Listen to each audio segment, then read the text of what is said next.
The unrest on the Maharashtra-Karnataka border refuses to die down. A pro-Kannada organization today protested against the Maharashtra Ekikaran Samiti near Gandhinagar in Bengaluru. This comes after buses from Maharashtra and Karnataka were vandalized in Belgavi and in Kolhapur. A delegation of the NCP and the Shiv Sena, the Uddhav Balasaheb Thackeray faction, led by Supriya Sule, met the Union Home Minister Amit Shah in Parliament on Friday over the Maharashtra-Karnataka border dispute. In this regard, the Shiv Sena's Uddhav faction spokesperson and Rajya Sabha MP Priyanka Chaturvedi said, "We discussed the matter with the Home Minister about the statements coming from the Chief Minister of Karnataka. Soon this problem will be solved and the interests of Maharashtra protected." On the language, the division should take place. So which has not been, which is, if you go to see, has not been done.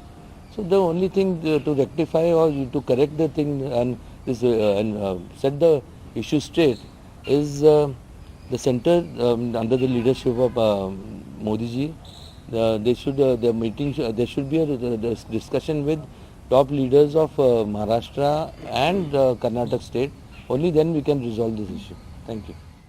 Maharashtra और कर्नाटक विवाद को लेकर महाराष्ट्र अघाड़ी के नेताओं ने गृह मंत्री से मुलाकात की बात करते हुए क्या बात हुई आप लोगों की? हमारी बात यही हुई कि जिस तरीके से कर्नाटका के मुख्यमंत्री की बयानबाजी हो रही है, जो वायलेंस को और तूल दे रही है, जो लॉ एंड ऑर्डर की व्यवस्था को बिगाड़ने का काम कर रही है, और एक तरफ महाराष्ट्र की लच्चड़ सरकार जो किसी तरीके का इंटरवेंशन नहीं कर रही है और महाराष्ट्र की अस्मिता पे रोज जो चोट लग रही है वो हमें मंजूर नहीं है। और ये गृह मंत्री के नेतृत्व में आता है, उनको दोनों मुख्यमंत्री को बिठाकर इसका रेजोल्यूशन जल्द से जल्द ढूंढना है। क्या उन्होंने कहा कि इस मामले क्या रेजोल्यूशन, क्या बैठक बुलाने के बाद उन्होंने कमिट किया है?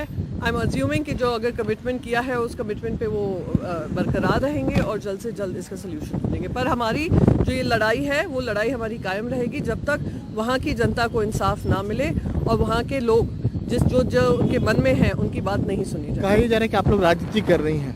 राजनीति सिर्फ एक तरफा हो रही है। आप ये देखिए, भारतीय जनता पार्टी महाराष्ट्र में, भारतीय जनता पार्टी कर्नाटका में, भारतीय जनता पार्टी केंद्र में, तो फिर क्यों इस तरीके के विवाद हो रहे हैं? तो कोई इनसे पूछे कि आज ये जो पूरा विवाद बढ़ता जा रहा है ये क्यों बढ़ रहा है? क्योंकि आप चाहते हैं कि और आग लगे महाराष्ट्र में। 31 साल की क्या इसका सॉल्यूशन क्या हो सकता है? सोल्यूशन यही होगा कि वहाँ की जनता की आवाज़ सुनी जाए, दोनों मुख्यमंत्रियों से बात की जाए। और ये आज की लड़ाई नहीं है, ये शुरू से जब से महाराष्ट्र रीऑर्गेनाइजेशन हुआ है तब की लड़ाई है और तब से यही मांग रही है बेलगांव के लोगों की।